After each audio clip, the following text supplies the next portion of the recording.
Bonjour et bienvenue pour ce quatrième épisode de l'UA1 sur les mouvements de la Terre et on va voir un petit peu les différentes positions et mouvements que la Terre peut faire lorsqu'elle se déplace en espace. Alors, première définition, c'est l'inclinaison de la Terre. C'est l'inclinaison de l'axe de rotation de la Terre par rapport au plan de révolution de la Terre autour du Soleil. Alors ça a l'air compliqué, mais en fait ça c'est simple. On voit que la Terre a une révolution autour du Soleil, donc elle tourne autour du Soleil, et ça va former ce qu'on appelle un plan. Donc en gros, la Terre par rapport au Soleil, il va y avoir un disque comme ça qui va se former. Et par rapport à ce disque, qui est ici, la Terre, elle est penchée, c'est tout. C'est simple que ça. Donc par rapport au disque qui est formé par la Terre qui tourne autour du Soleil, le disque qui est ici, là, eh bien elle est penchée.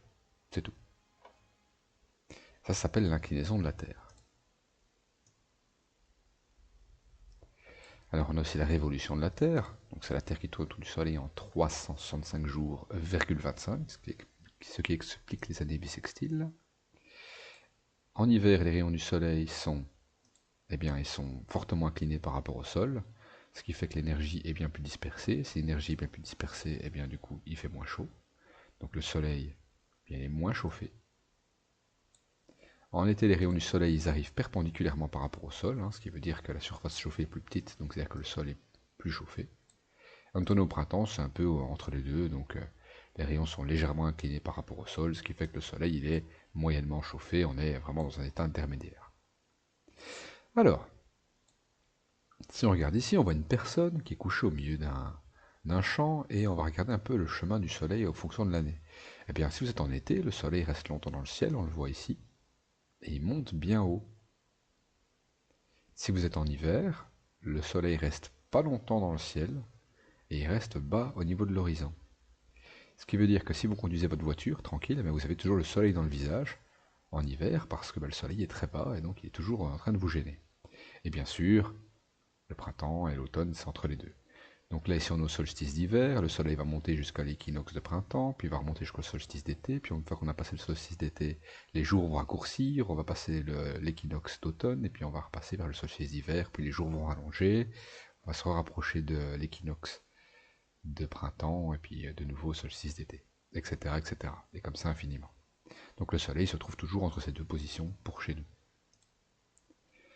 Alors, si on regarde un peu la différence de température au matin et au soir, pourquoi la température est-elle plus élevée à midi qu'au matin et au soir? Eh bien c'est simple, c'est parce que les rayons du soleil, ils arrivent perpendiculairement par rapport au sol à midi. Enfin, le plus perpendiculairement possible en fonction du temps de la journée. Si vous êtes ici, en plein hiver à midi, les rayons n'arrivent jamais perpendiculairement, ils sont toujours penchés. Mais c'est le plus perpendiculaire par rapport au sol auquel il peut arriver dans la journée. Surtout que chez nous, quand on le voit, le soleil, il est jamais vraiment au top, il n'est jamais vraiment au zénith. Dans les pays, par exemple, comme au tropique du Cancer, lorsqu'on est en été, le soleil est au plus haut ici, et il vient taper directement en bas, et là les rayons arrivent bien perpendiculairement, il fait bien chaud. Chez nous, ça n'arrive jamais, mais c'est le plus perpendiculairement par rapport au sol qu'on peut arriver chez nous. Reste toujours un peu penché. Alors, si on les schématise, eh bien on va prendre une latte, on vient tracer le sol, on vient tracer le sol, et on va tracer des rayons. Et on va s'arranger pour que ces rayons soient tous de même épaisseur. Donc prenez votre équerre. Au matin, le soleil se lève de ce côté-là, par exemple. On vient faire une première droite par rapport au sol.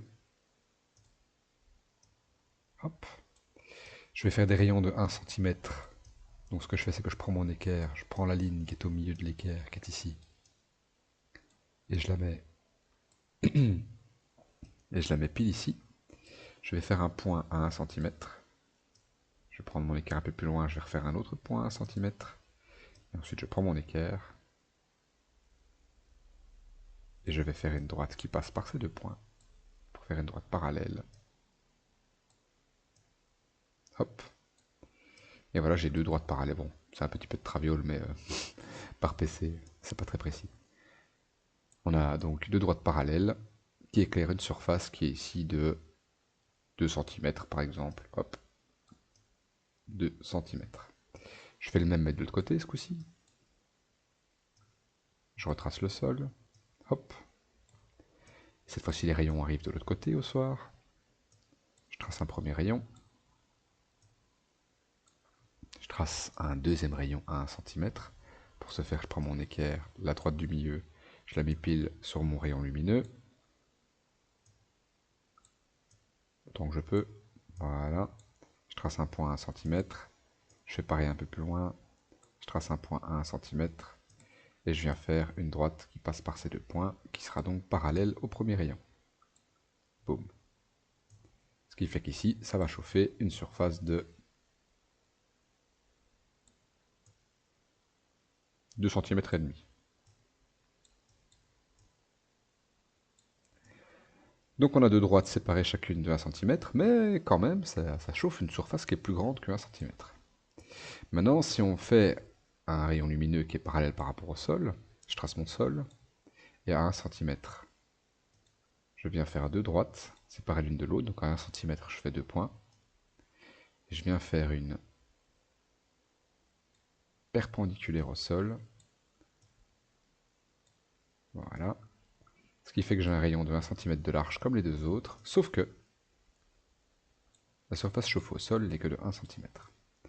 Donc plus un rayon est perpendiculaire par rapport au sol, plus il va chauffer une plus petite surface. Et une plus petite surface chauffée, ça veut dire qu'on va utiliser moins d'énergie par unité de surface, et donc ça va chauffer plus fort. Si on chauffe quelque chose de plus petit, ça chauffe plus fort. Je prends souvent l'exemple d'une casserole de pâtes. Si vous prenez une casserole de 5 litres et une casserole de 10 litres, c'est toujours la casserole de 5 litres qui va chauffer plus vite parce qu'il y a moins de volume à chauffer. Et ben là c'est pareil. Donc la différence de température au moment de la journée dépend de la position du soleil dans le ciel. Plus ces rayons arrivent perpendiculairement au sol, plus il fera chaud. Encore un petit peu de temps. Alors on va voir ensemble ce qu'est qu'une éclipse. Alors une éclipse, qu'est-ce que c'est? On va le voir ici. On a sûrement quelque chose d'éclipse. Oui, je sais, c'est une copie, blabla. Ouvrir. Éclipse. On prend l'éclipse du 21 août 2017. Et si on regarde la Terre ce 21 août 2017, il s'est passé un phénomène assez important. C'est qu'on a eu cette grosse ombre qui est passée sur la Terre. Et cette grosse ombre, elle est venue faire en sorte qu'on a eu l'impression que c'était la nuit, ici aux États-Unis. Alors nous qui étions en Belgique, nous ne l'avons pas vu parce que nous, c'était déjà la nuit pour nous. Mais en plein jour, cette ombre a fait comme si on était en pleine nuit alors que c'était en plein jour. Et c'est dû à quoi, cette grosse ombre? C'est dû tout simplement à la Lune, qui est passée pile devant le Soleil, comme ici. Oui, Norton, je sais, tu n'es pas content. Alors vous voyez, la Lune s'est tapée pile devant le Soleil, laissant qu'un disque de lumière. C'est ça qu'on appelle une éclipse. Donc une éclipse, c'est quoi, hein? Une éclipse solaire, c'est simplement quand la Lune se met entre la Terre et le Soleil, et que ça fait de l'ombre sur la Terre. Ici, l'ombre sur la Terre s'est mise au niveau des États-Unis, et donc l'éclipse n'était visible qu'au niveau des États-Unis.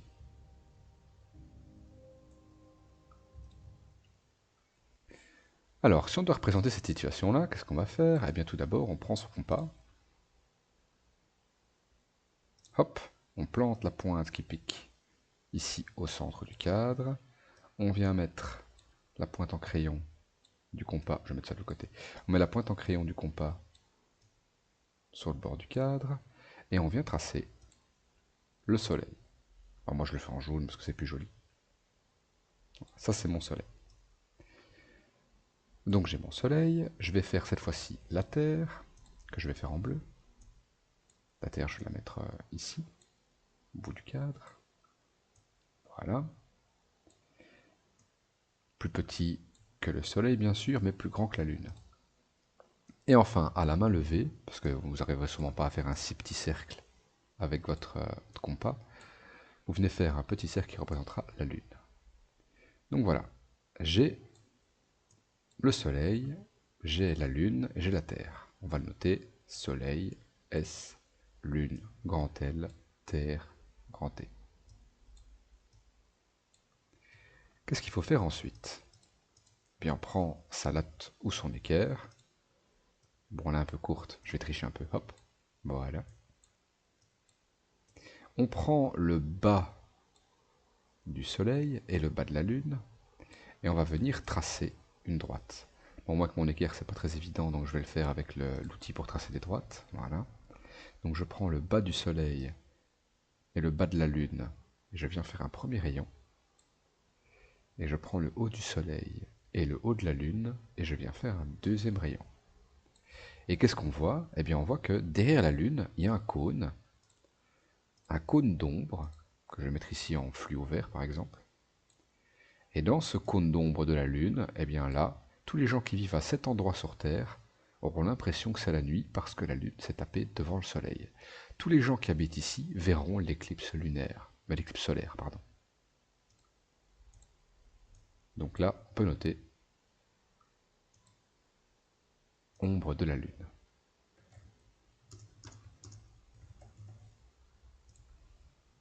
Donc l'éclipse solaire, c'est le soleil qui est caché par la lune.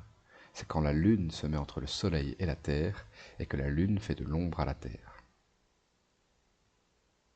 Au contraire, l'éclipse lunaire, c'est l'inverse. C'est la terre qui va se mettre devant la lune. Donc on reprend son compas, on remet la pointe en crayon sur le bord du cadre pour refaire le soleil. Voilà. Hop. Je le fais en jaune. On vient mettre cette fois-ci la lune tout au bout. À la main levée, hein, c'est tout petit, donc pas obligé de le faire au compas. Je fais la lune en tout petit. Et cette fois-ci, c'est la terre qui va se mettre entre la lune et le soleil. Voilà. Je mets la terre ici. Plus petit quand même. Hop. Vous prenez votre équerre et vous tracez une droite qui part du haut du soleil jusqu'au haut de la terre. Et vous tracez.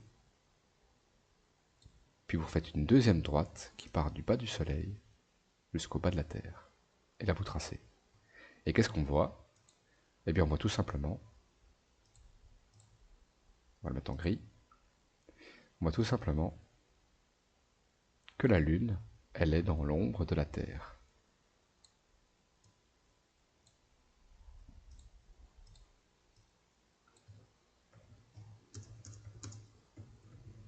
Ombre de la terre. Les éclipses lunaires arrivent plus souvent que les éclipses solaires, tout simplement parce que l'ombre de la Terre est plus grosse que l'ombre de la Lune. Alors, vous pouvez très souvent voir des éclipses lunaires, vous pouvez taper sur Internet date de la prochaine éclipse lunaire en Belgique, et il y en a tous les X mois, donc c'est facile à observer. À quoi ça ressemble une éclipse lunaire? Tout simplement, ceci, éclipse lunaire. On a l'ombre de la Terre qui va sur la Lune, ce qui forme une espèce d'ombre noire, et la Lune paraît un peu rouge, comme ici, parce qu'en fait la lumière est déviée par l'atmosphère de la Terre, ça leur donne cette belle couleur rouge. On appelle aussi la lune de sang, ou la lune des sorcières. Ça dépend un peu. C'est joli, hein, qu'on voit l'ombre de la Terre qui arrive, et quand l'ombre de la Terre est totalement dessus, ça devient tout rouge comme ça ici. C'est très joli. On va noter les définitions, et on va marquer un peu les lettres aussi. Donc ça, c'est le soleil. L'éclipse lunaire, c'est quand la Terre se met entre la Lune et le soleil, et quand la Lune est dans l'ombre de la Terre, et on n'a plus qu'à définir. Donc l'éclipse solaire, c'est la projection de l'ombre de la Lune sur la Terre, donc c'est l'ombre de la Lune qui tape sur la Terre, lorsque la Lune se met entre le Soleil et la Terre. Donc là c'est la Lune qui est au milieu. L'éclipse lunaire, c'est dû à la projection de l'ombre de la Terre sur la Lune, donc c'est l'ombre de la Terre qui va sur la Lune, hein, qui donne cette belle couleur rouge, lorsque la Terre se met entre la Lune et le Soleil. Et voilà. Ce qui termine ce chapitre 4 sur les mouvements de la Terre. Je vous laisse. À la prochaine. Bonne journée, au revoir.